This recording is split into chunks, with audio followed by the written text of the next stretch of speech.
There are moments in a criminal investigation where everything changes in an instant. Where a single decision, a single miscalculation, a single act of desperation or arrogance collapses weeks of careful concealment into a trail that leads straight to someone's front door. In the case of Nancy Guthrie, that moment came without warning. A phone call was placed. Investigators were already listening. And within a matter of days, federal agents were standing on a doorstep in Southern California with badges, warrants, and answers, though not the answers anyone had been hoping for. The story of that phone call, and what it revealed about the broader investigation into Nancy Guthrie's disappearance, is a story about the collision between human desperation and modern surveillance capability. It is a story about the limits of anonymity in a digital age. And it is a story about how a case that began with a missing 84-year-old woman in Tucson, Arizona, has become one of the most complex and deeply watched kidnapping investigations in recent American memory. Nancy Guthrie vanished from her Tucson home sometime in late January. The circumstances of her disappearance were troubling from the beginning. She was elderly. She had a pacemaker. She relied on daily medication. She lived alone. The kind of person whose absence would be noticed quickly, and it was. When family members could not reach her, when she failed to appear for scheduled commitments, when her home showed signs consistent with a forced entry or a hurried departure, law enforcement was called. And the investigation that followed grew rapidly in scope and intensity, driven in part by who her daughter is. Savannah Guthrie, the well-known anchor of NBC's Today Show, is a public figure whose face is recognized across the country. When her mother went missing, the case moved from local news to national attention almost overnight. Within days of Nancy's disappearance being reported, something unusual happened. Ransom notes began arriving. Not at the family's home, not through private channels, but at media outlets. TMZ was among the first to receive one. The note demanded millions of dollars in Bitcoin. It included a specific deadline, 5 o'clock in the morning on a Thursday, just days after the disappearance was made public. It claimed that Nancy was alive, that she was frightened, and that she was aware of the demands being made on her behalf. The note also contained something that immediately distinguished it from a typical hoax. Details. Specific, granular, verifiable details about Nancy Guthrie's property that had never appeared in any media report. One of those details was a floodlight.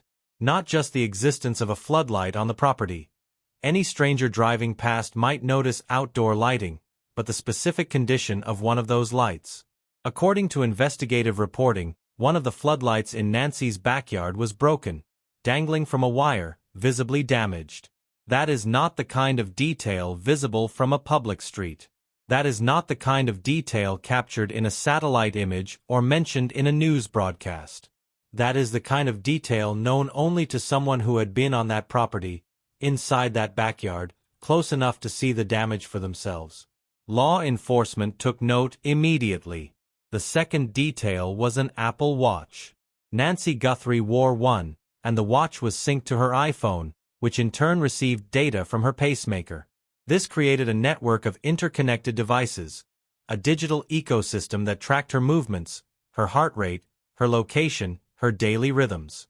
The person who wrote the ransom note knew about this ecosystem. They knew that these devices existed, they knew how they functioned, and they appeared to understand that disabling or accounting for them would be necessary to prevent investigators from tracking Nancy's movements in real time. That kind of knowledge does not come from reading a newspaper.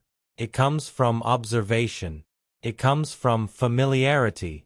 It comes from someone who had either spent time with Nancy Guthrie, spent time inside her home, or had conducted careful reconnaissance of her daily life in preparation for what followed.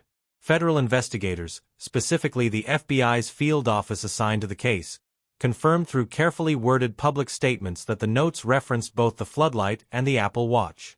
Special Agent in Charge Heath Jan Key acknowledged the significance of these details while deliberately declining to elaborate further. His reasoning was transparent and tactically sound.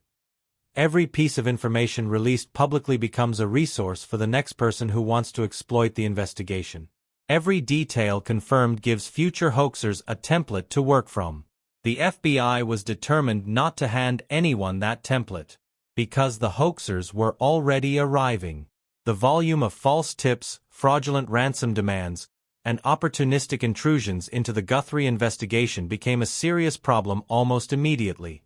The FBI reported receiving tens of thousands of tips in the weeks following Nancy's disappearance.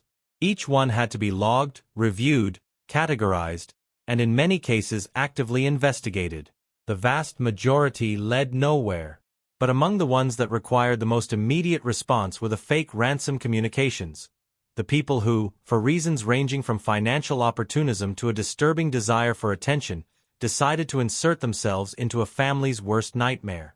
Derek Kella was one of those people.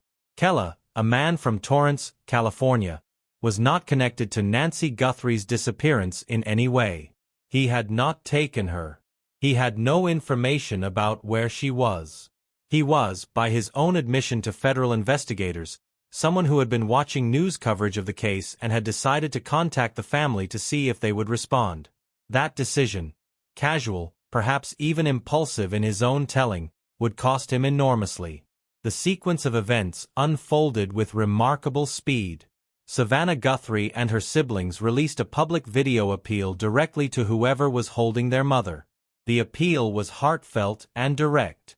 They stated that they were ready to talk, but that they needed proof that their mother was still alive before any meaningful negotiation could take place. The video received widespread coverage. It aired on national news programs.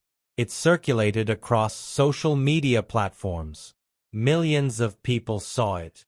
Within hours of that video being released, Kella began sending text messages to members of the Guthrie family. Within 3 minutes of sending those texts, he placed a phone call. The call lasted 9 seconds. 9 seconds is not long enough to say much of anything. It is barely enough time to confirm that a connection has been made. But 9 seconds was long enough for investigators who were monitoring incoming communications to the family to begin tracing its origin. Kella had placed the call using a Voice over Internet Protocol service, commonly known as VoIP. VoIP technology allows users to make phone calls through an internet connection rather than through a traditional telephone line. It is widely available, inexpensive, and frequently misunderstood as providing anonymity. Many people assume that routing a call through the internet, through servers that may be located across the country or around the world, makes it impossible to trace. That assumption is dangerously incorrect, particularly when law enforcement is involved. When federal investigators identify a suspicious communication and move to trace it, they do not simply follow the digital signal and arrive at an answer. They engage in a legal process that involves obtaining warrants and subpoenas, compelling cooperation from service providers, coordinating with multiple jurisdictions, and piecing together records that may be spread across several different systems. It takes time. It takes resources. It takes legal authority. In the Guthrie case, investigators had all three. They moved swiftly. They secured what they needed. And the trail that Kella assumed would dissolve into the anonymity of the internet led them, with quiet certainty, to a door in Torrance, California. By the morning after the call was placed, federal agents were already in motion. By the end of the week, Kella was in custody. He was charged with transmitting a ransom demand through interstate communications and with using a telecommunications device to harass. Federal charges.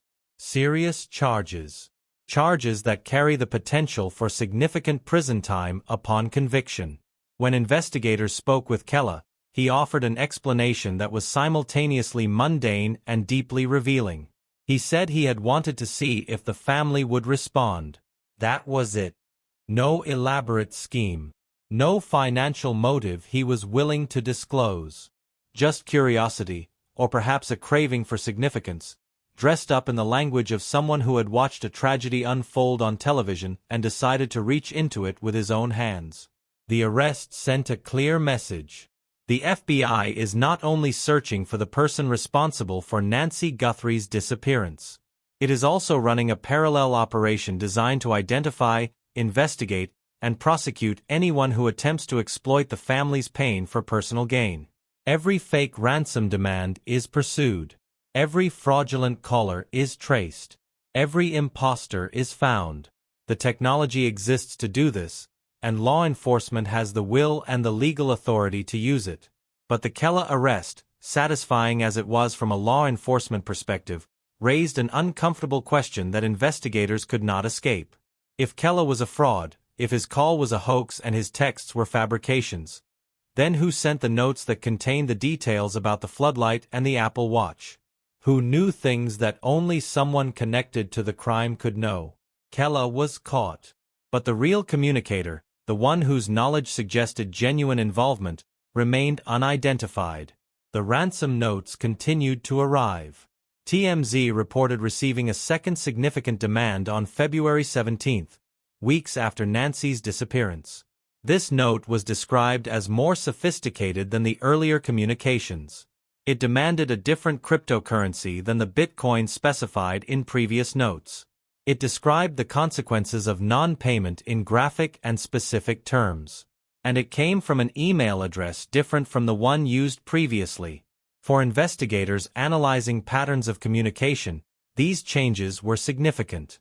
A different cryptocurrency. A different account. A different address. Did this indicate evolution in the kidnapper's approach, an attempt to cover tracks or create confusion?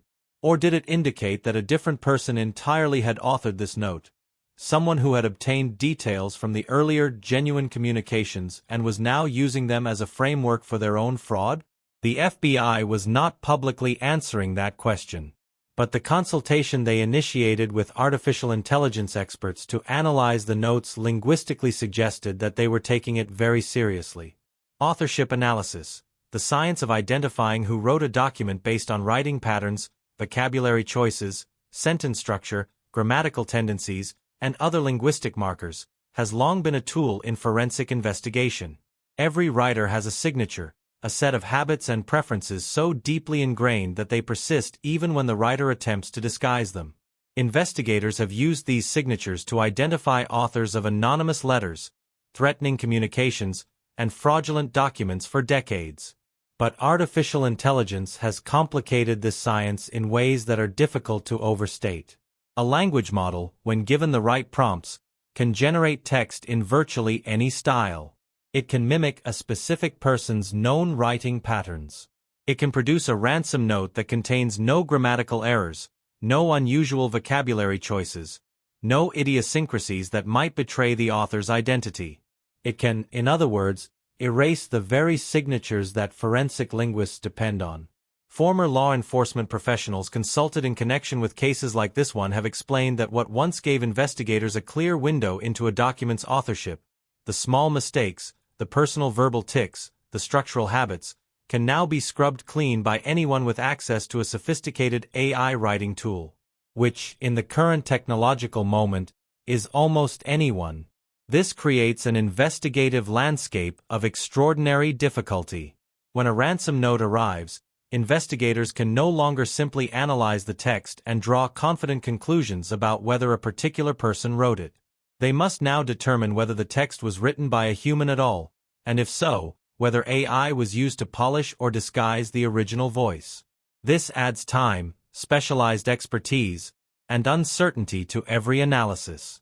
And in a kidnapping investigation involving an 84-year-old woman with serious health conditions, time is precisely what investigators do not have in abundance. The proof of life problem compounds everything else. In a traditional kidnapping, the pathway to negotiation runs through verification. The family demands proof that their loved one is alive. The kidnapper provides something, a photograph, a voice recording, a video, that confirms the victim's continued survival. This proof establishes good faith on both sides and creates the conditions under which ransom negotiations can proceed. It is the foundational first step. But technology has made proof of life simultaneously more urgent and more elusive. Deepfake technology can generate convincing photographs of a person in a location they have never visited. Voice synthesis tools can produce audio recordings that sound exactly like a specific individual saying words that individual never spoke. Video manipulation has advanced to the point where a person can be made to appear alive, lucid, and communicative without any participation from the actual subject. A photograph of Nancy Guthrie holding a current newspaper could be fabricated. A voice recording of her speaking her daughter's name could be generated. A video of her sitting in a room could be constructed from existing footage. Savannah Guthrie acknowledged this reality directly in one of her public appeals. Speaking with the careful precision of someone who had been advised by both attorneys and investigators, she said that the family was ready to talk, but that they lived in a world where voices and images could be easily manipulated. That single sentence communicated the family's impossible position. They wanted proof. They needed proof. But they could no longer simply accept a photograph or a voice recording as proof, because the technology exists to fabricate both with convincing fidelity. Federal investigators do have tools to authenticate digital evidence. Digital forensics laboratories can examine metadata embedded in images and videos, location data, timestamps, device signatures, that may reveal inconsistencies between what a file appears to show and what the underlying data actually records. Pixel analysis can sometimes detect the artifacts of digital manipulation. Spectral analysis of audio files can identify the markers of synthesis rather than organic recording. These tools are effective, but they require time. Time to receive the evidence. Time to analyze it. Time to reach conclusions. And in a case where the victim is elderly, medicated, and has been missing for weeks, every day of analysis is a day that matters. The broader investigative landscape in the Guthrie case is one of layered complexity that veteran law enforcement officials have described as unusual even by the standards of high-profile kidnapping investigations. The combination of factors, a victim with significant health vulnerabilities, a family with extraordinary public visibility, a ransom communication strategy that bypassed the family entirely in favor of media outlets, and the consistent refusal to provide proof of life despite multiple deadlines, does not match established patterns. Experienced hostage negotiators and former FBI officials who have commented publicly on the case have noted that kidnappers who are serious about obtaining payment understand that proof of life is not optional. It is the minimum requirement for any negotiation to begin. Without it, there is no transaction. Without it, the family has no reason to pay and no way to justify doing so. The persistent absence of credible proof of life is either a sign of profound tactical incompetence or evidence that something about this case is fundamentally different from a standard kidnapping for ransom. What that difference might be, investigators have not disclosed. The FBI's public statements have been carefully calibrated to confirm that the investigation is active and serious without revealing information that could compromise it or provide a roadmap for interference. Sheriff Chris Nanos of Pima County, whose department has been coordinating with federal investigators, has echoed this approach, acknowledging the complexity of the investigation and the volume of resources being devoted to it without offering specifics that might be exploited. Meanwhile, the tips continued to arrive in numbers that challenged the capacity of the investigative team to process them. By the time several weeks had passed since Nancy's disappearance, the total had exceeded 40,000. 40,000 individual pieces of information, each one requiring some level of review, each one carrying the theoretical possibility of being the lead that breaks the case open. The statistical reality is that the overwhelming majority of these tips are not useful. They are the product of public concern, media attention, and the human desire to help, sincere but insufficient. A smaller number are actively misleading, submitted by people attempting to direct the investigation away from what actually happened or towards someone they have a personal reason to implicate. And then there are the tips from people like Kella, people who have decided that someone else's catastrophe is an opportunity they cannot pass up. What makes the Kella case particularly instructive is not the arrest itself, though that was satisfying in the way that any successful consequence for cynical exploitation tends to be. What makes it instructive is the speed. 9 seconds. That is the duration of the call that brought federal agents to Kella's door in Torrance. 9 seconds. The call had barely connected before investigators had already begun the process of tracing it. By the following morning, the trace was complete. By the end of the week, Kella was charged. The efficiency of this response is not coincidental.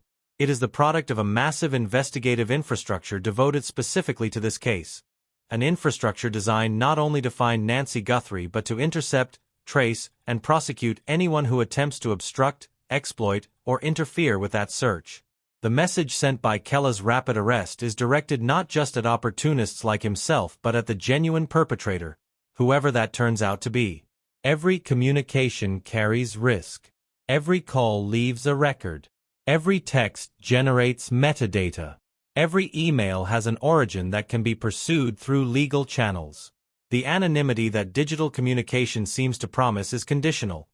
Conditional on law enforcement not having a reason to look, not having the legal authority to compel disclosure, and not having the resources to pursue the trail. In this investigation, all three of those conditions have been met in the opposite direction. Law enforcement has every reason to look, has secured the authority it needs, and has committed enormous resources to the pursuit. Anyone who communicates with this family, with these media outlets, with anyone connected to this investigation, is taking a risk that they may not fully appreciate until federal agents appear at their door. Whether that message reaches the person who actually took Nancy Guthrie, if indeed she was taken, is another question entirely. Rational actors respond to deterrence. People who calculate risk and weigh consequences against potential rewards adjust their behavior when the cost-benefit analysis shifts against them. But investigations of this nature do not always involve rational actors. They sometimes involve people driven by desperation, by compulsion, by psychology that defies the logic of deterrence. A person who has committed a serious federal crime and is holding an elderly woman may not be thinking clearly about the risks of making a phone call. They may be thinking about money, or about escape, or about problems they created that they do not know how to solve. And thinking about those things, they may make the mistake that investigators are waiting for. The trace that led to Derek Kella was a dead end in terms of finding Nancy. But the infrastructure that produced that trace, the monitoring capability, the legal authority, the forensic expertise, the coordination between agencies across jurisdictions, all of that remains in place and fully operational. The next communication, whatever form it takes, will enter the same system. It will be received, flagged, analyzed, and if it comes from a traceable source, that source will be identified. Investigators will be at the door before the caller has time to wonder whether they made a mistake. Somewhere, Nancy Guthrie is either alive or she is not. Investigators are working as though she is, because that is both the hope they carry and the operational posture that gives their work its urgency. Every ransom note is analyzed for signs of authenticity. Every tip is reviewed for credibility. Every communication is traced to its source.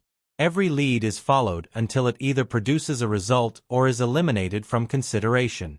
This is the machinery of a federal investigation at full capacity, pointed at a single objective, sustained by the determination of agents who understand what is at stake. The 9-second phone call from a man in California who wanted to see if a grieving family would respond cost him his freedom and cost investigators dozens of hours of work that could have been used elsewhere. It was a waste. A selfish, pointless, damaging waste. But it also demonstrated something important about the capabilities that exist in this investigation, capabilities that remain ready and waiting for the communication that actually matters. If you have information about Nancy Guthrie's whereabouts or about the circumstances of her disappearance, investigators are asking for your help. The Pima County Sheriff's Department and the FBI both have active tip lines. A reward of $100,000 offered by federal authorities, and an additional $1 million offered by the Guthrie family, remains unclaimed. Anonymity is available to those who need it. The investigation is ongoing. And somewhere, in the middle of all of this, the notes and the traces and the hoaxes and the forensic analysis and the tens of thousands of tips, a family is waiting for their mother to come home.